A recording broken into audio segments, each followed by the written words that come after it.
دلچسپی لینے اور اپنے آپ کو اس سے ہم کرنے میں خوشی محسوس کرتے ہیں۔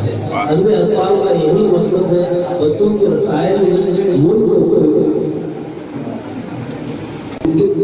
انداز میں زیر افراد سے آراستہ کرنے کی کوشش کی ہے۔ شروع سے اب تک کلاس نامتعدد حالات کے باوجود حیدرآباد کے بچوں کے رسائل اس خدمت کے انجام اپنا تحصیل اور خیالات کی ترویج کو اشاعت سے رسائل و ذرائع کی بڑی اہمیت ہوتی ہے۔ شہر حیدرآباد میں جہاں ہر طرح کے رسائل جاری ہوئے وہیں بچوں کے لیے بھی رسائل کا اجرا عمل میں آیا ہے۔ چنانچہ حیدرآباد سے بچوں کے لیے رسائل جاری ہوئے جن میں علمی ادبی تعلیم اور سائنسی موضوعات انکشافات اعجازات بہادری کی قصے اور حقوق الوطنی کی بیدار کرنے والی تحقیقات پیش کی گئی ہیں۔ ان رسائل کا یہ خاص وصف اور رونما پہلو یہ ہے کہ ان میں خود بچوں کی تحقیقات کی جگہ پاتی تھی۔ حیدرآباد سے نکلنے والے بچوں کے اہم رسائل میں عدید الاطفال، اطالیق، ہزار داستان، صبرس، تارے، صبرس یعنی بچوں کا صبرس، تارے، کلیاں، نو نہال، ننا، پرواز، ربیش، بچوں کا نو نہال وغیرہ قابل ذکر ہے۔ شہر حیدرآباد ادبی و علمی رسائل کے علاوہ بچوں کے رسائل کا بھی گھڑ رہا ہے۔ مجلس شہر سے بچوں کے متعلق اہم رسائل جاری ہوئے جیسے عدد الاطفال، اطالیق، علم، نو نہال، ہزار داستان، متعلم، صبرس، فضل ادب، کلیاں، مسلم، بچوں کی دنیا، تارے، نو نہال، کوہ نور وغیرہ۔ لیکن اب ان رسائل کا نام جاننے والے بھی بہت کم ہو رہے ہیں۔ ضرورت تھی کہ ان رسائل کے کارناموں اور ادب اطفال کے فروغ میں ان کی کردار کا جائزہ لے کر ان کی خدمت کو ادب کی تاریخ میں محفوظ کر دیا جائے۔ یہاں ہندوستان میں حیدرآباد وطن کا وہ علاقہ ہے اپنی جگہ ادبی شناخت رکھتا ہے۔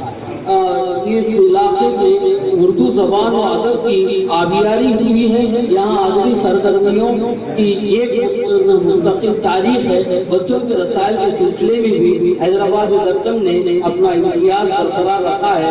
حیدرآباد ہندوستان میں وہ واحد شہر ہے جہاں سے سب سے زیادہ تعداد میں بچوں کے رسائل جاری کیے گئے۔ آزادی سے قبل بھی، آزادی کے بعد بھی حیدرآباد سے بہت سے بچوں کے رسائل شائع ہوئے جن میں مدر رسائل کافی اہمیت کے حامل تھے۔ آزادی کے پہلے آزادی سے پہلے جاری ہونے والے رسائل میں عدید الاطفال اور ہزار داستان، صبرس جو بچوں کا صبرس، بچوں کی دنیا اور وغیرہ وغیرہ جو آزادی کے بعد جو جاری ہونے والے، جو حیدرآباد سے آزادی کے بعد جاری ہونے والے بچوں کے رسائل میں سب سے اہم اور دیر تک جاری رہنے والا رسائل میں ہمارے نونہال خاص طور پر قابل ذکر ہے۔ اس کی مدیر ابوالفضل وحید علی خان ہوا کرتے تھے اور اس کے بعد جو ہے 1947 میں حیدرآباد سے محمد صدیق جمال کی ادارت میں بچوں کا ماہنامہ مسلم کے نام سے جاری ہوا۔ اسی طرح 1948 عیسوی میں مسلم سیائی کی ادارت میں رسالہ تارے کا اجرا عمل میں آیا۔ یہ رسالہ محکمہ تعلیمات سے منظور شدہ تھا۔